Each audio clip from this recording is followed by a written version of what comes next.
이 성경 인물 따라잡기 이 시리즈 설교는 강해보다는 말 그대로 성경 인물에 초점을 맞춰서 성경이 이 사람에 대해서 어떻게 서술하고 있는지, 그리고 그 본문을 통해서 우리는 어떤 교훈을 받을 수 있는지 거기에 초점을 맞춰서 설교를 지금 계속 해가고 있습니다.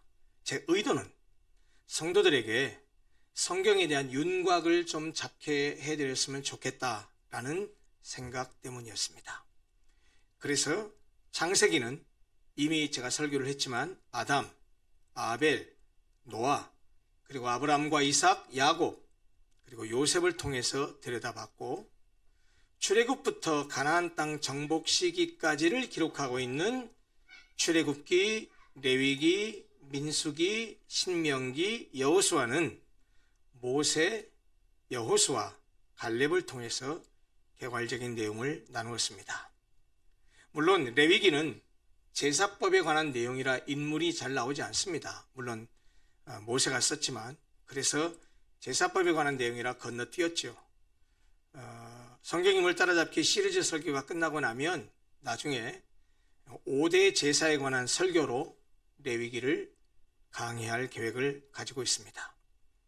그리고 이 사사기로 넘어와서 한 달 전인 4월 마지막 주일에 사사 드보라에 대해서 함께 나누었습니다. 이미 말씀드렸듯이 주해가 아닌 스토리텔링식의 성경인물 따라잡기 설교는 신앙 연륜이 오래고 성경을 잘 아시는 분들에게는 아주 밋밋하게 들릴 수 있을 것입니다. 그러나 초신자들이나 성경을 잘 모르는 성도들에게는 성경의 전체적인 윤곽을 잡고 성경의 중요한 인물들을 소개받는 기회가 되리라고 생각합니다. 행사가 많았던 4, 5월에는 일시 중단되었었습니다. 그런데 성경 인물 따라잡기 시리즈 설교를 오늘부터 계속해서 이어가려고 합니다. 한 달 전 드보라에 관한 설교를 할 때 말씀드렸다시피 여호수아가 죽은 이후부터 왕정시대가 시작되기 전까지 약 350년 동안의 이스라엘은 사사기 마지막 장 마지막 절, 즉 21장 25절이 말씀하고 있듯이 각기 자기 소견에 옳은 대로 행하던 시대였습니다. 중심이 없고 질서가 무너진 시대, 절대적 진리가 사라진 시대, 하나님보다 자기 생각을 따르던 영적 혼란의 시대였습니다. 그래도 하나님은 그런 이스라엘을 버리지 않으셨습니다. 하나님은 이스라엘의 범죄로 인해서 그들을 징계하시기도 하셨지만 그들이 회개하고 부르짖을 때마다 사사들을 세워서 그들을 구원하셨습니다. 사사기를 읽어보시면 아시겠지만 사사기에는 12명의 사사가 등장합니다. 우리는 이미 순종과 믿음의 여성 지도자 사사 드보라를 한 달 전쯤에 보았습니다. 오늘 주인공은 기드온입니다. 사사기에는 반복적인 구조, 즉 동일한 패턴이 나타난다고 말씀드렸었습니다. 그것은 범죄, 징계, 회개, 구원이라고 하는 이 네 가지의 그 주제들이 계속해서 사이클로 움직여 간다고 말씀드렸습니다. 오늘 기드온에 관한 이야기가 시작되는 사사기 6장도 그 사이클이 또다시 반복된다는 사실을 이야기하면서 시작됩니다. 6장 1절 이렇게 말씀합니다. 이스라엘 자손이 또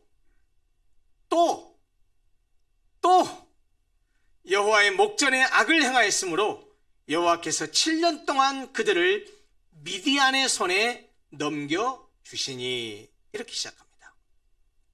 이스라엘 자손이 파종을 하면 미디안 사람들이 쳐 올라와서 이스라엘 온 땅의 소산물을 망쳐놓아서 이스라엘에 먹을 것을 하나도 남기지 않았습니다. 게다가 양이나 소나 나귀까지도 남기지 않아서 미디안 사람들이 쳐들어오면 이스라엘 온 땅은 황폐하게 되었고 이스라엘은 미디안 때문에 길을 펴지 못하고 살았습니다. 그래서 이스라엘은 두려움에 떨면서 산속 동굴과 은밀한 곳에서 숨어 지내야 했습니다. 그 상황을 사사기 6장이 기록하고 있습니다. 이런 상황 속에서 한 청년이 포도주 틀에 몸을 숨긴 채 미를 타작하고 있었습니다. 그가 바로 오늘의 주인공 기드온입니다. 기드온은 이렇게 미디안의 위협 속에서 두려움과 무기력함 속에 살고 있었습니다. 그런데 여호와의 사자가 기드온에게 나타나서 이렇게 말씀합니다. 큰 용사여, 여호와께서 너와 함께 계시도다, 이렇게 말씀합니다. 그러자 기드온이 어이없다는 듯이 되묻습니다. 무슨 말씀입니까? 여호와께서 우리와 함께 하신다면 왜 우리가 이런 어려움을 겪습니까? 우리 조상들이 말하기를 여호와께서 놀라운 기적을 베푸셔서 우리 백성들을 애굽에서 인도해 냈다고 했는데, 도대체 우리 조상들을 애굽에서 인도해낸 그 모든 기적들은 다 어디로 가버렸습니까? 여호와께서 우리를 버리셔서 우리가 이제 미디안 사람의 손아귀에 넘어가고 말았습니다. 그러자 여호와께서 이렇게 말씀합니다. 내가 너를 보낼 것이다. 네가 가서 네 힘으로 이스라엘을 미디안의 손에서 구하라, 이렇게 말씀합니다. 그러자 기드온이 아뢰입니다. 제가 어떻게 이스라엘을 구할 수 있습니까? 내 가문은 므낫세 지파 가운데서도 가장 약하고, 여러분, 이스라엘 12지파가 있었는데 므낫세 지파는 참 말째 지파잖아요. 그 마지막 지파 가운데서도 가장 약하고, 또 나는 아버지의 집에서도 가장 어린 사람입니다. 그러자 하나님께서 이렇게 말씀하십니다. 내가 반드시 너와 함께 할 것이다. 네가 미디안 사람들을 쳐부수되 마치 한 사람을 쳐부수듯 그렇게 쳐부술 것이다. 무슨 말입니까? 한 사람을 해치우듯이 이 미디안 사람들 그렇게 아주 간단하게 해치울 것이다, 이런 이야기죠. 기드온은 자신을 평범하고 연약한 사람이라고 생각했지만 하나님은 그를 통해서 강력한 일을 이루시겠다고 하셨습니다. 여러분, 기드온이 강해서입니까? 아닙니다. 그는 비록 연약하고 부족한 사람이지만 그와 함께 하시는 하나님께서 그를 사용하여 그를 통해서 그렇게 하시겠다는 말씀이었습니다. 그러나 기드온은 내가 반드시 너와 함께해서 너를 통해서 이스라엘을 구원하겠다라는 이 하나님의 말씀을 듣고도 확신이 없었습니다. 그래서 자기에게 말씀하신 그분이 하나님이라는 사실을 증거를 통해서 보여달라고 요청합니다. 그러자 여호와의 사자가 기드온에게 말하기를 염소 새끼를 잡아서 그 잡은 고기와 무교병을 바위 위에 놓고 그 위에 국을 부으라고 말합니다. 기드온이 그대로 합니다. 그랬더니 여호와의 사자가 지팡이의 끝을 내밀어서 고기와 무교병에 대자 불이 바위에서 나와서 고기와 무교병을 싹 살라버립니다. 그리고 이 여호와의 사자는 온데간데 없이 사라져버립니다. 그때서야 기드온은 하나님이 나를 부르신 것이 맞구나, 하나님이 나를 통해서 미디안을 쳐부수고 우리 민족을 구원하게 하신 것이 맞구나 라고 하는 사실을 받아들이게 됩니다. 이에 그날 밤에 하나님께서 기드온에게 먼저 첫 임무를 주십니다. 기드온에게 말씀하시기를 그의 아버지에게 있는 바알 제단을 헐고 그 곁에 있는 아세라 목상을 찍어버린 다음에 산성 꼭대기에서 하나님께 제단을 쌓고 찍어낸 그 아세라 목상을 땔감으로 삼아서 불을 살라서 수소를 잡아서 번제로 하나님께 드리라는 것이었습니다. 이로 보건대 기드온 아버지 요아스는 바알 제단과 아세라 목상을 자기 집에 두고 있었던 것 같습니다. 그 말은 기드온의 집안이 우상 숭배에 깊이 물들어 있었던 것으로 보인다는 말입니다. 그런데 하나님은 기드온을 이스라엘의 사사로 부르시면서 먼저 그의 집 안에 있는 우상을 제거하도록 명령하신 것입니다. 기드온이 민족을 구원하는 하나님의 도구가 되기 위해서 먼저 자기 집안의 죄부터 정리해야 함을 의미하는 상징적인 명령으로 보입니다. 기드온은 아버지 집과 마을 사람들이 바알을 숭배하고 있다는 것을 알았습니다. 그렇기 때문에 하나님께서 바알 제단을 무너뜨리고 옆에 있는 아세라 목상을 찍어버리라고 했는데 그 말씀에 순종하기는 해야 되겠는데 낮에 공개적으로 그 일을 하게 되면 자신도 자기 가족도 위험에 처해질 수 있다는 사실 때문에 두려움을 느꼈습니다. 그래서 주께서 말씀하신 대로 순종하기는 순종하되 대낮에 하지 못하고 밤중에 사람들의 눈을 피해서 그렇게 합니다. 바알 제단을 무너뜨려버리고 아세라 목상을 찍어버렸습니다. 기드온의 믿음이 처음에는 연약했지만 점차 순종을 통해서 자라나고 있는 것을 보여줍니다. 중요한 사실은 기드온이 하나님 명령에 결국에는 순종했다는 것입니다. 다음날 아침이 됐습니다. 성읍 사람들이 깜짝 놀랐습니다. 발칵 뒤집혔습니다. 그들이 신으로 섬기는 바알 제단이 무너져 있고 옆에 있는 아세라 목상이 다 산산조각 찍혀 있는 겁니다.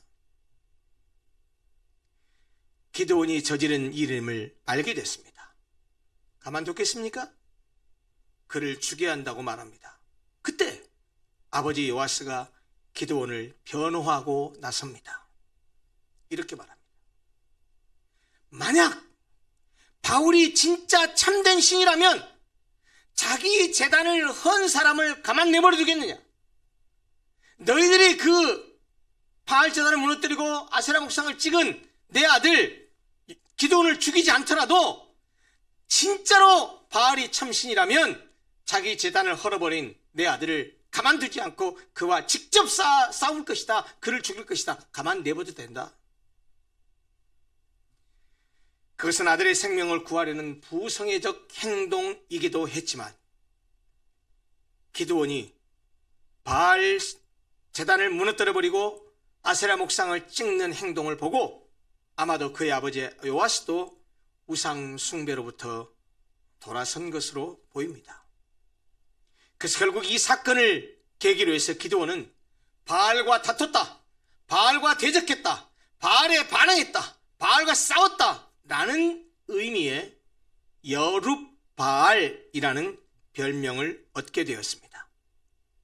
이후에 기드온은 하나님의 부르심에 대해서 점점 더 담대하게 응답하는 그런 사사로 성장해 갑니다. 마침내 이스라엘을 괴롭혀온 미디안이 아말렉 군대와 연합해서 이스라엘을 치러 올라와서 이스르엘 평지라는 곳에 진을 칩니다. 그러자 기드온도 나팔을 불어서 군사를 모읍니다. 여러 지파와 족속에서 사람들이 몰려왔는데 그 숫자가 32,000명이었습니다. 그렇게 많은 군사들이 몰려왔지만 여전히 기드온은 자신이 약하고 부족하다고 생각했습니다. 진짜로 하나님께서 나를 통해서 이스라엘을 구할 수 있을까? 하나님께서 진짜로 나를 통해서 이스라엘을 구하려 하실까? 확신할 수가 없었습니다. 그래서 기드온은 그것을 확인할 수 있는 표징을 보여달라고 하나님께 요청합니다. 여러분, 그것이 바로 그 유명한 기드온의 양털 기도입니다. 이렇게 말합니다. 하나님, 내가 양털 한 뭉치를 타작마당에 두겠습니다. 이슬이 이 양털 뭉치에만 내리고 다른 땅은 모두 말라 있으면 주님이 말씀하신 대로 절을 시켜서 이스라엘을 구하시려는 것으로 제가 받아들이겠습니다. 그런데 다음날 아침에 일찍 일어나서 혹시나 하는 마음으로 양털 뭉치를 들고 쥐어짰더니 세상에 양털 뭉치에 내린 이슬이 쏟아져서 그릇에 물이 가득 찼습니다. 그리고 다른 곳은 아무것도 없이 말라있는 땅이었습니다.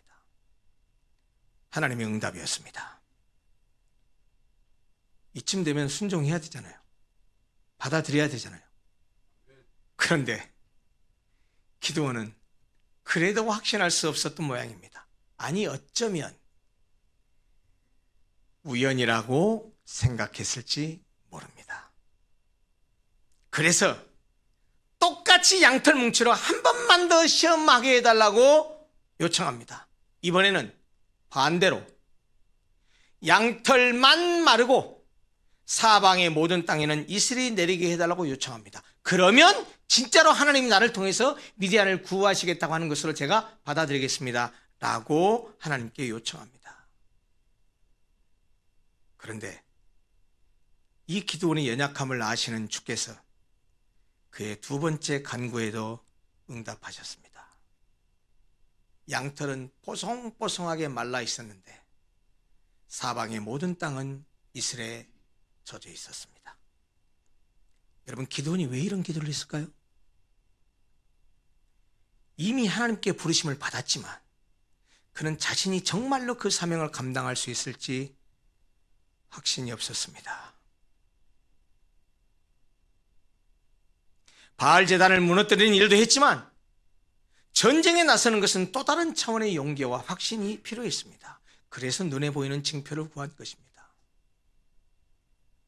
그런데 하나님은 이렇게 연약한 믿음을 가진 기드온을 책망하지 않으시고 오히려 기적과 같은 표징을 보여주심으로써 그에게 확신을 주셨습니다. 이렇게 두 번의 표징으로 하나님께서 비록 연약한 존재이지만 자신을 통해서 이스라엘을 구하려 하신다는 확신을 가진 기드온은 마침내 그 확신 속에서 자기에게 몰려온 32,000명을 데리고 하롯셈 곁에 진을 칩니다. 무슨 말입니까? 전쟁할 준비를 했다는 얘기예요. 결국에는 하나님 말씀에 순종했다라는 말입니다. 그런데 이게 웬일입니까 또? 하나님께서 기드온에게 이렇게 말씀합니다. 야 기드온아, 네가 거느리고 있는 군대 수가 너무 많다. 이대로는 내가 미디안 사람들을 네가 거느린 군대의 손에 넘겨주지 않겠다. 이스라엘 백성들이 전쟁을 해서 승리하고 나면 자신들의 힘이 세서 이긴 줄 알고 스스로 자랑할까 염려되기 때문이다. 그러니 두려워서 떨리는 사람들은 다 돌아가게 해라 라고 말씀하시는 거예요. 쉽게 말하면 뭐예요? 군사의 수를 줄여라라는 얘기예요. 그래서 기드온은 하나님 말씀대로 두려워하는 자 22,000명을 집으로 돌려보냅니다. 몇만 명이 지원했다고요? 자, 32,000명이었는데 22,000명을 집으로 돌려보냈어요. 32,000명 중에 70%에 달하는 수였습니다. 그리고 10,000명만 남았습니다. 그래도 하나님은 아직도 많답니다. 더 줄이랍니다. 그러면서 어떻게 줄일지 방법까지 가르쳐 주십니다. 그 10,000명의 군사들 데리고 샘에 가서 물을 마시게 하랍니다. 그러면 어떤 사람은 무릎을 꿇고, 저 그림 보세요. 무릎을 꿇고 머리를 쳐박고 이렇게 물을 먹는 사람이 있는가 하면 어떤 사람은 물을 떠서 이렇게 먹을 것이다. 그러면 무릎을 꿇고 머리를 쳐박고 물을 먹는 그 사람은 다 돌려보내고 물을 떠서 개처럼 핥아서 먹는 그 사람들만 전쟁에 나가도록 선발하라 라고 말씀하십니다. 근데 여러분, 아까 그림 다시 한번 보실래요? 이렇게 떠먹는 사람 몇 명입니까? 저 그림만 상해. 몇 명 가운데? 네, 4명 가운데 1명이잖아요. 그게 무슨 말이냐? 저렇게 떠먹은 사람이 많지 않았다. 10,000명 가운데 300명만 손으로 물을 움켜 입에 대고 핥아 마셨습니다. 이렇게 해서 나머지 사람을 다 돌려보내게 해요. 결국 이렇게 해서 선발된 사람이 바로 누굽니까? 그 유명한 기드온의 300용사입니다. 300명 가지고 어떻게 전쟁을 하죠? 그러고 나서 더 재밌는 말씀을 하세요. 기드온에게 뭐라고 말씀하시냐면, 이제 군사수를 32,000명에서 300명으로 축소해 놓고 나서도 하나님께서 뭐라고 말합니까? 내가 너에게 분명히 미디안을 넘겨줄 것이다 라고 약속합니다. 그러면서 뭐라고 말씀하시냐? 네가 확인해봐. 그러면서 기드온에게 적진으로 가서 염탐해 보면 알 것이라고 말씀합니다. 그래서 기드온이 진짜로 하늘 말씀대로 적진으로 들어갑니다. 밤에 미디안 진영으로 갔더니 미디안 병사들이 나누는 꿈 이야기를 듣습니다. 한 병사가 이렇게 말합니다.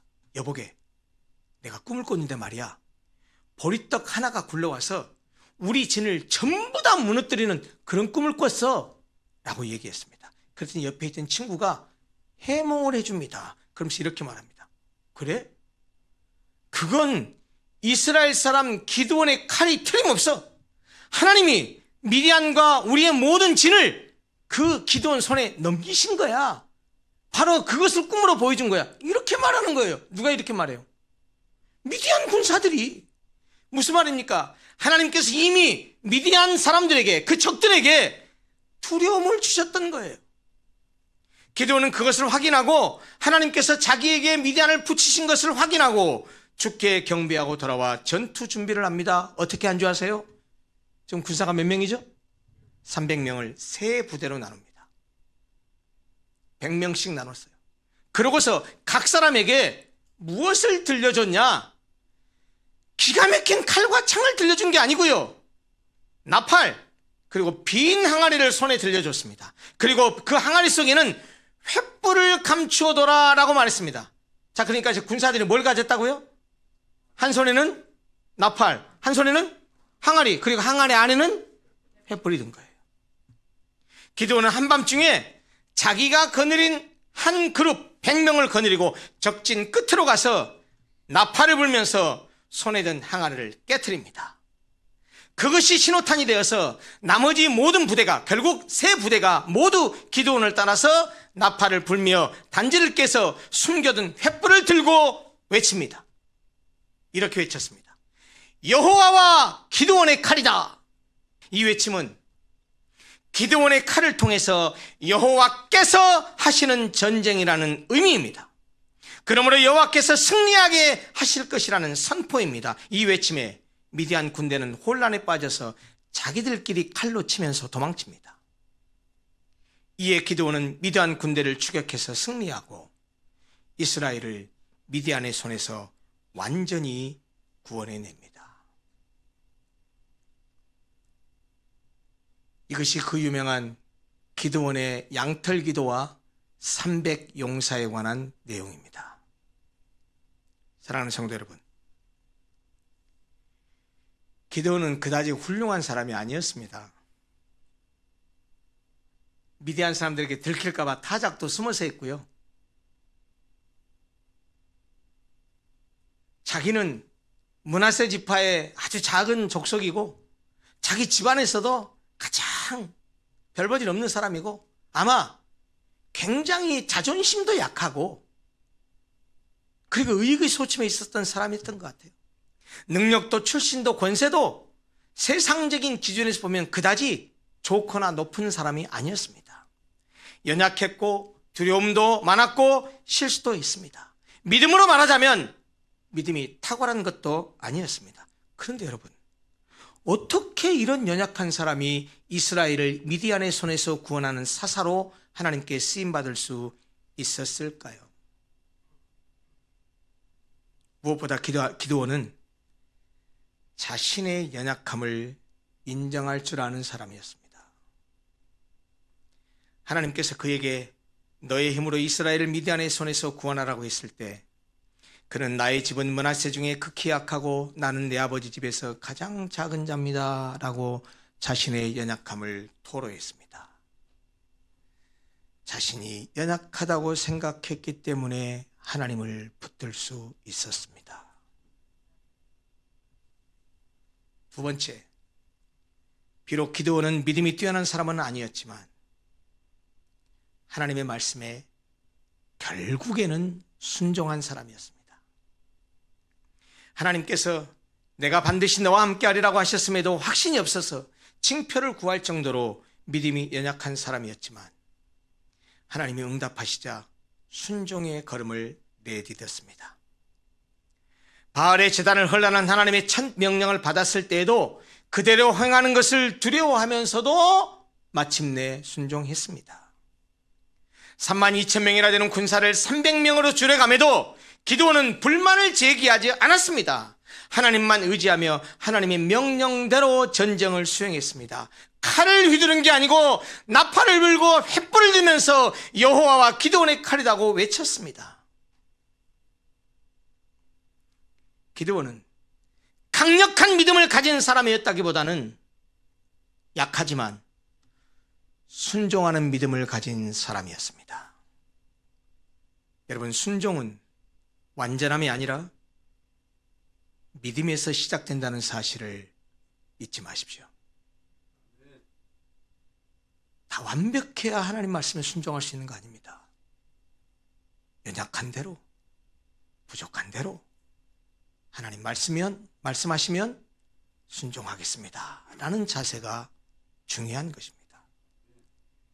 오늘 우리도 삶의 문제 앞에서, 세상의 거센 풍파 앞에서 믿음이 연약했던 기드온처럼 위축되고 의기소침해지고 흔들릴 수 있습니다. 하지만 하나님이 함께 하시면, 하나님의 능력이 역사하시면 불가능이 가능케 됩니다.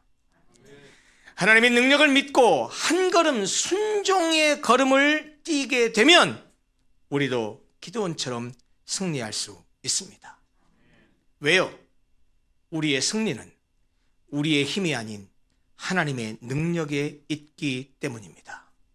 기드온의 승리도 기드온 자신의 승리가 아니고 하나님의 승리였습니다. 그 승리의 열쇠는 하나님에 대한 신뢰, 그리고 하나님 말씀에 대한 순종이었습니다.